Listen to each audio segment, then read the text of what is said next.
Hello, my name is Jorge Guttierez. I'm the director of the Book of Life and Maya and the Three, and I'm on the autism spectrum.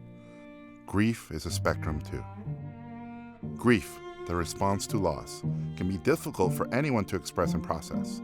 For those on the autism spectrum like me, conveying thoughts and feelings of grief may be especially challenging, yet may also provide unique ways of coping.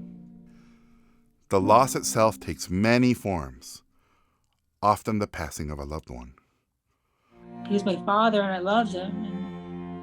And, so he wasn't there anymore. He was just in my heart. When my grandmother Gigi passed, because of COVID, it felt like Mrs. Claus died to me. Because every day when I visited her, it was like a Christmas morning, where she'd always be able to bake and make cookies, where she gave gifts and she was loving and she was kind.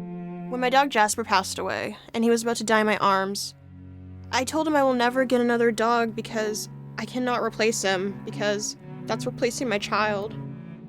I couldn't do that. For many on the autism spectrum, the loss of routine can be profound. Well, I really do miss my animation at the studio. Pandemic happened like we all had to evacuate. It stinks. Not only are there various causes of grief, but one's reaction to the loss covers a full range of emotions. Every night, it's like a bottle of water or a bottle of liquid overflowing. And once I lay down, that's when the bottle cap just pops off and the tears come, really. My father had lung cancer, which had spread.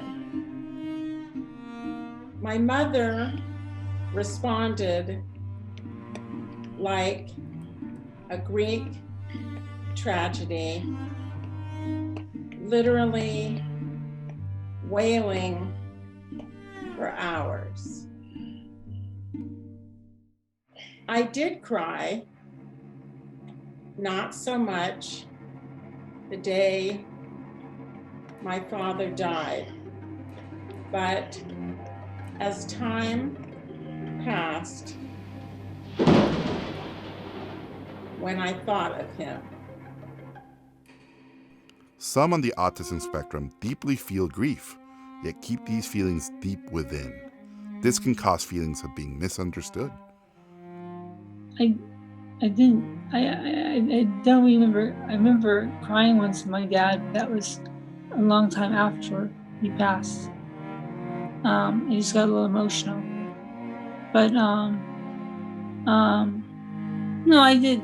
I missed him, but I wasn't really. It was hard for me to be upset.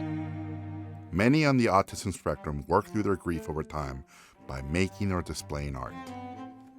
I like doing something funny when I'm sad.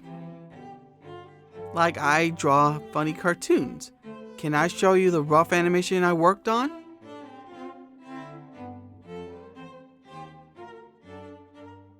I can't sing or dance or act or paint due to my dyspraxia. However, actually, I'm now a published poet. The way I decided to work through the grief of my loss of my dog Jasper was to get a tribute tattoo of him, because that way I have him to look at every day. Some cope with their grief out of necessity to be strong for others. I just, like with my dad, when he had Alzheimer's, when I went to visit him, I said, if I'm in a good mood, he'll be in a good mood. So I said the same thing with my sister. If I'm in a good mood, it'll help her be in a good mood. Often, the very memories that are most painful at first to recall eventually become the fond memories that heal. For me, I try not to think about when he suffered. I try to think about going on adventures with him. One adventure me and Jasper did, I was about to turn 9, and my birthday party was in a forest. and we dressed him like a fairy. Many work through their grief by reaching out to others, or by reaching within, or by doing both. For a long while, I had to talk with my family, and then I had to meditate every night. I prayed to God every single night, and I meditated, and yeah, to this day, I still do that daily. Ultimately, grief is something one has to go through rather than around.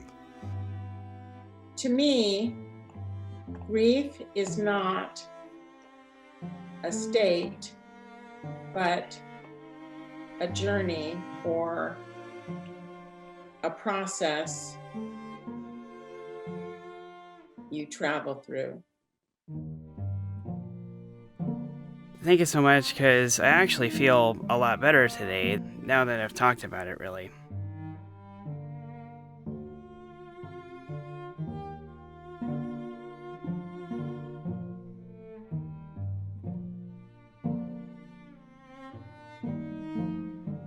This short was made at Exceptional Minds.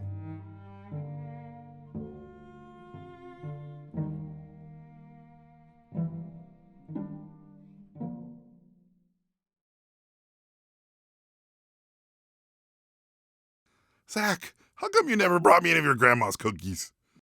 The actual truthful answer is her cookies tasted way too darn good.